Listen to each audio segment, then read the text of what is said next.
Hello, everybody. Welcome back to Beer and Money. My name is Ryan Burklo. And I'm Alex Collins. And on today's episode, we're going to be talking about, will your savings last? We're going to be talking about some of the mistakes that a lot of retirees make. Well, and it's not even retirees. It's people that are pre-retirement that make the mistakes of not paying attention to what they're doing and which will cause them to end up at retirement with an amalgamation of unintended assets that are kind of cobbled together to then try and figure out a plan. So we're going to dive into, right, because that's what most people, they're planning for retirement, and their ultimate question is, do I have enough money so that I don't outlive the money? So we're going to discuss the risks associated with that today. Yeah, we get that question a lot. But before we dive in, Mr. Collins, what are you drinking today? I went back and so I recently went camping and grabbed an old favorite. This is one of the beers that got me into drinking good beer. It's an Alaskan Amber. Love it. I went a little lighter today. It's funny, we both went lighter today. We normally go IPAs, but today I went to No Boat Brewing up in Snoqualmie, which I don't know if I haven't been there before. It's a really nice spot. So if you're in Washington, definitely check them out.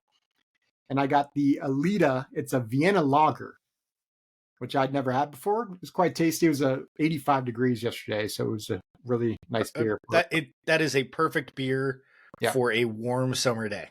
Yeah. So anyways, Alex, cheers, sir. Cheers, buddy. So let's dive into this, right? So people work their butts off. They save the amount of money that they save, and then they get to this question of, do I got enough? And that is the question. And so we take an academic approach to anything financial planning, and we want to make sure that we're mitigating, obviously, the risk of outliving that money. And the risks associated with that are, well, how much money are you going to be taking from your nest egg, and what's the volatility of that nest egg? Well, that's part of it, right? I mean, there was a great financial commercial, I don't know, about 10 years ago.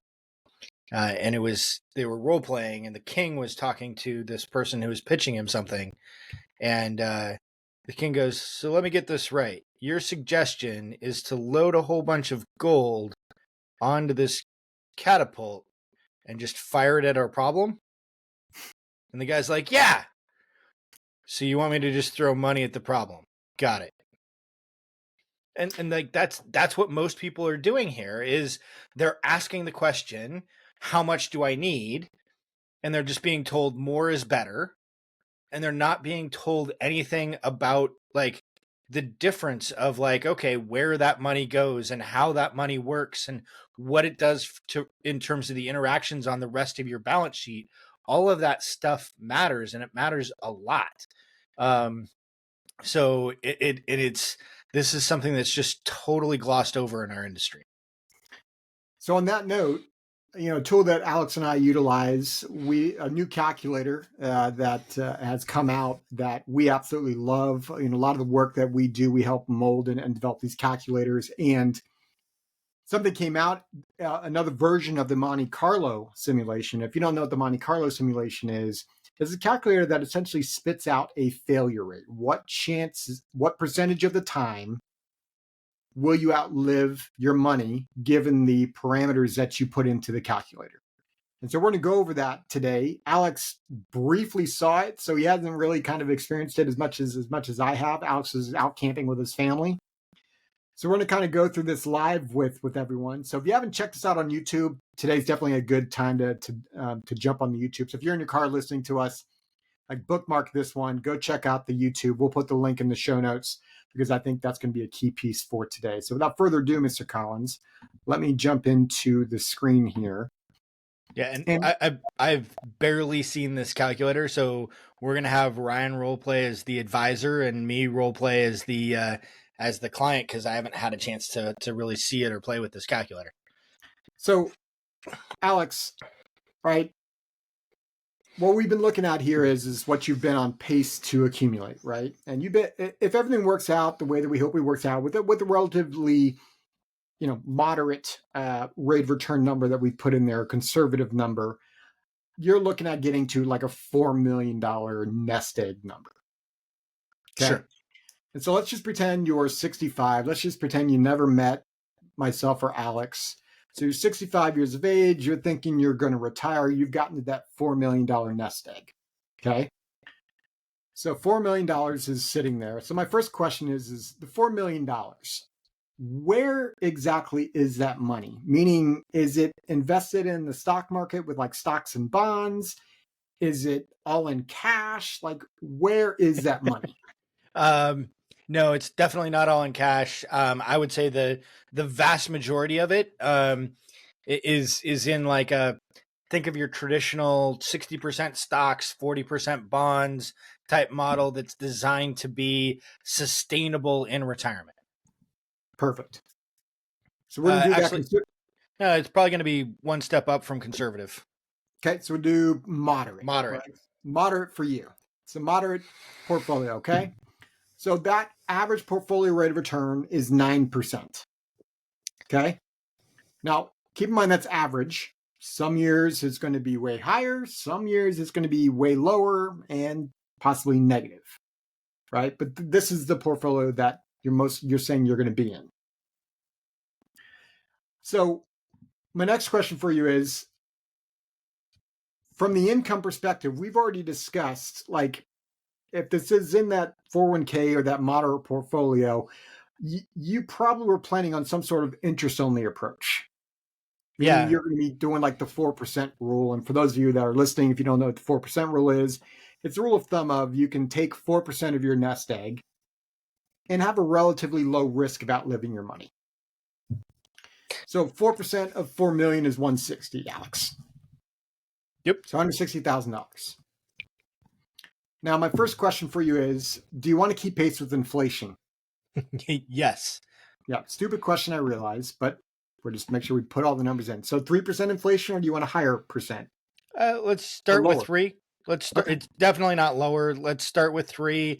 I mean, if I'm going to conservative, I would go 4, maybe even 5. But let's start with 3.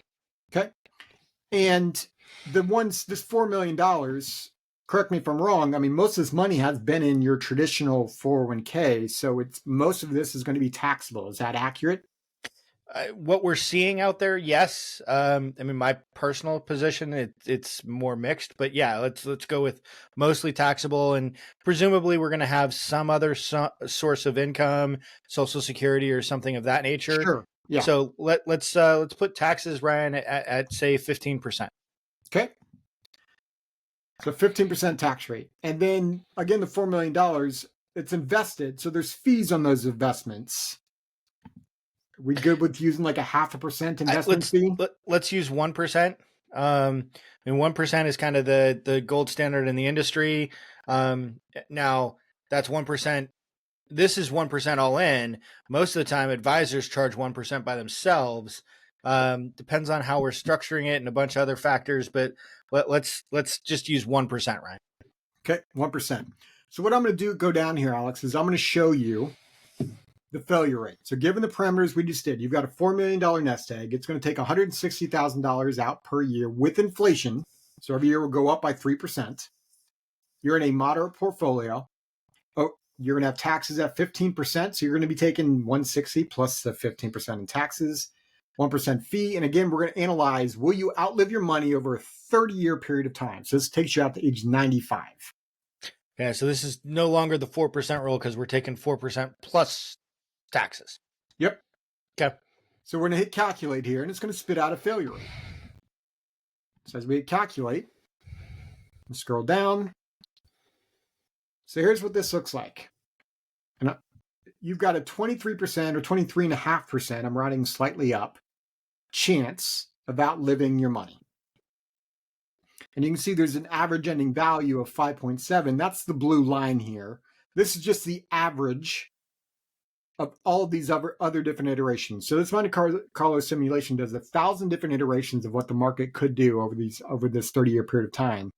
You could be this person that outlived their money at year 20, or you could be this person that grew their money to 15 million bucks.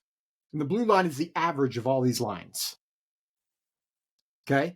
but you've got a 1 in 4 chance of outliving your money. How's that feel? And not great. Not great. So, and Alex, kind of out of role play here. What's really interesting about this is most people, when we have the conversation, obviously they're coming to us for retirement planning. So they're wondering, like, hey, how much money can I take from my nest egg?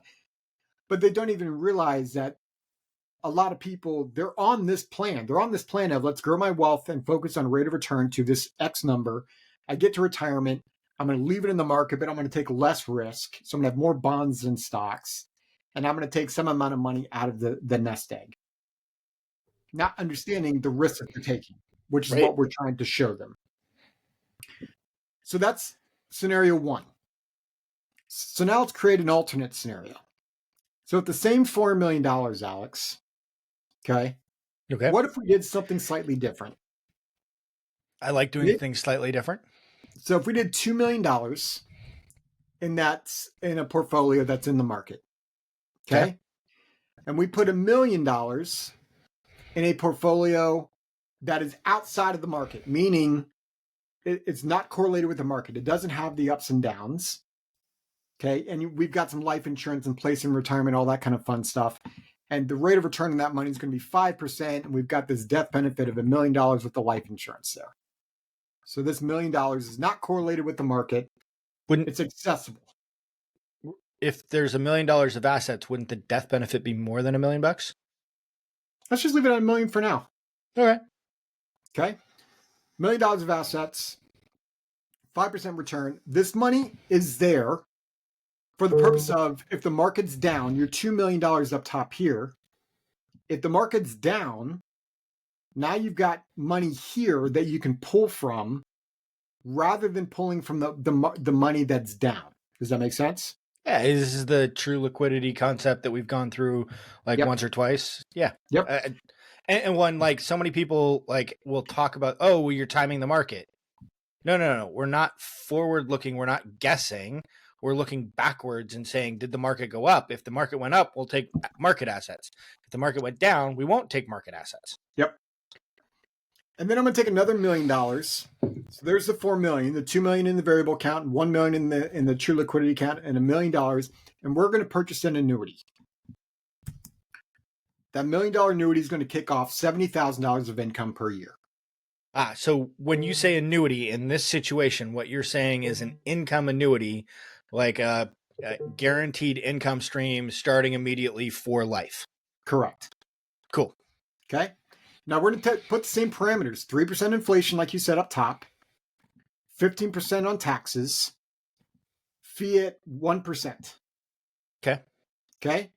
Now, 2 million in the variable account, 1 million outside of the account, and then 1 million of guaranteed income. If we're comparing the same risk profile, I would argue we can take a little more risk with the money in the variable account, right? And that would be not more risk. That wouldn't be any more risk than your current strategy. It might even be less risk because we've got roughly 50% of our money either in cash or in something that's guaranteed. Correct. So here's the difference in the strategy. $2 million is going to be in the market. We're going to take slightly more risk with just that $2 million portion of money.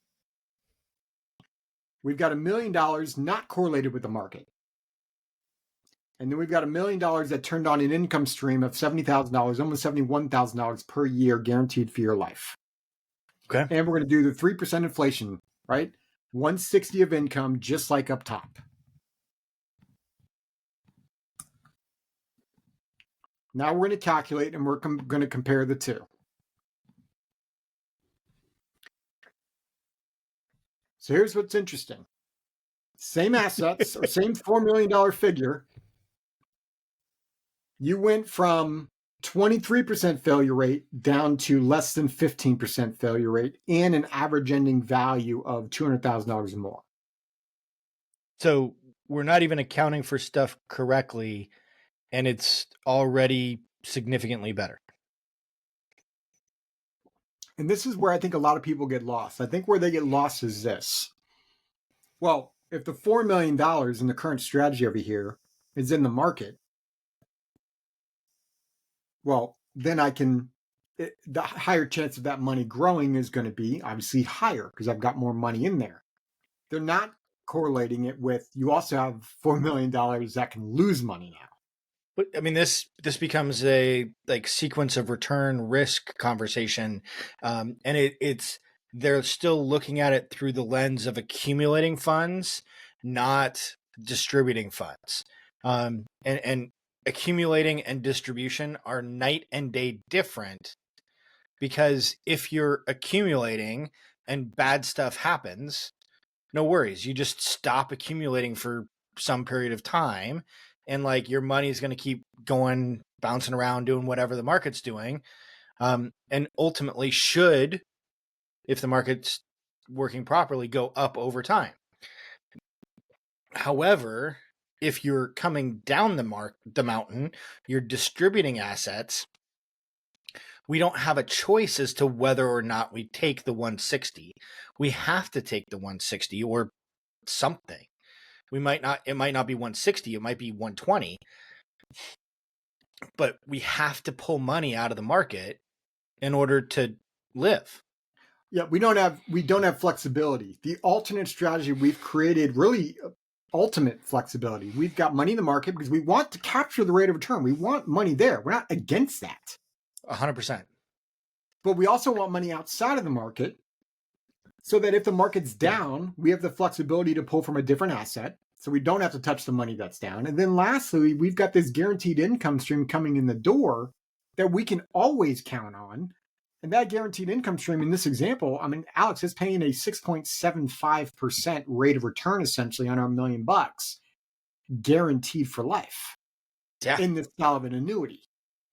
Now, again, this is where you need to look at annuities and the structures of those. We're not saying that this is always going to be available, but the strategy, the key part in this conversation today, Alex, is this. All of your money in one bucket and you're taking interest only off that, and you're reliant upon the market in some way, shape, or form. And you can see the failure rate is higher than I think a lot of people want to actually know. Wait, so Ryan, what you're saying is if I want to become physically fit, I shouldn't just do leg extensions or leg curls like 24/7 at the gym? I mean, if you want to look really, really weird, you can. I mean, that's what we're talking about here, though, is that you need to balance things out. We can't be overweight in any one aspect. That's why. And now balance doesn't mean equal. In this example, you've got 50% of the money in the market, 50%, 25% of the money sitting in cash, and 25% creating guaranteed income. So like, I'm sure we could tweak this a little bit. In everyone's situation, you need to actually run the numbers and figure out what optimal is for their situation.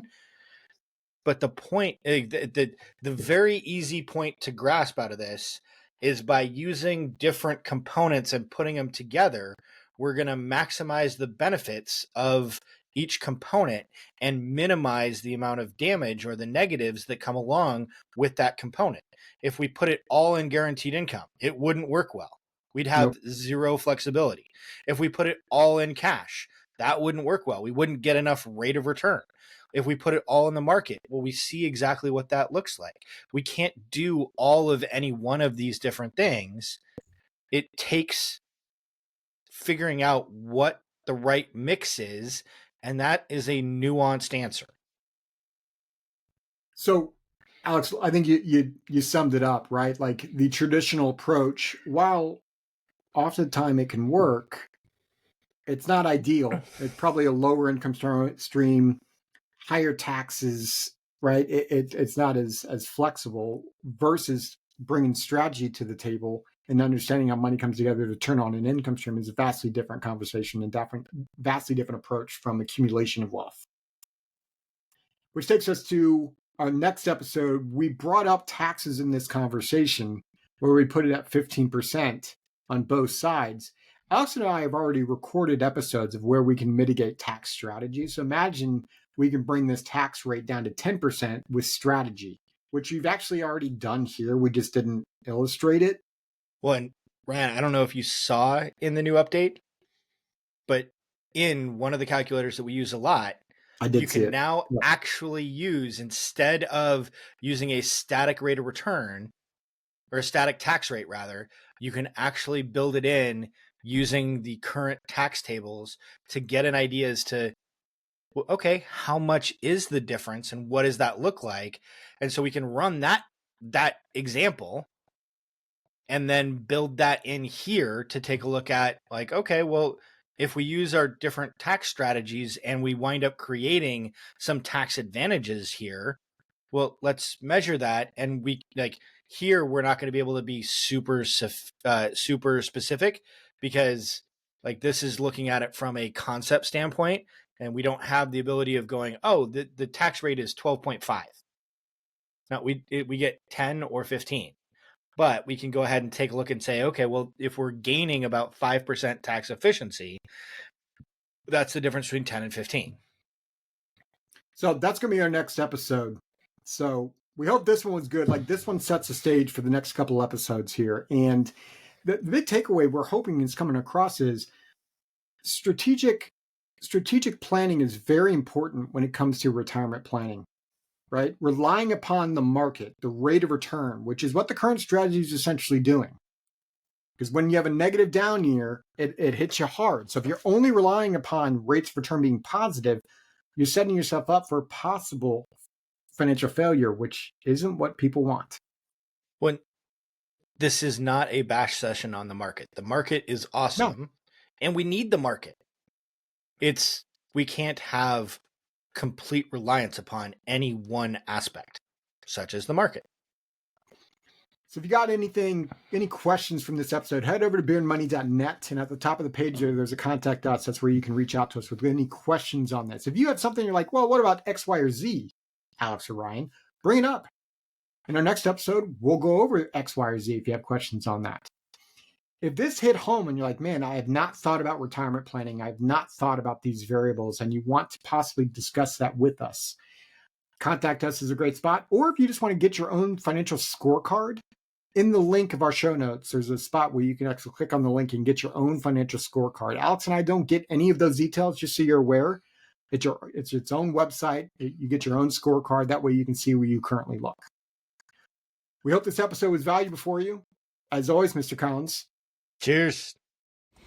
This podcast is for informational purposes only and is not to be construed as tax, legal, or investment advice. Although the information has been gathered from sources believed to be reliable, please note that individual situations can vary.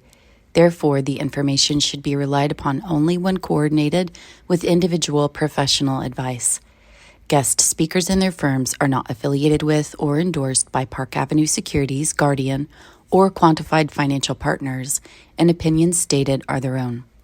Guardian, its subsidiaries, agents, and employees do not provide tax, legal, or accounting advice.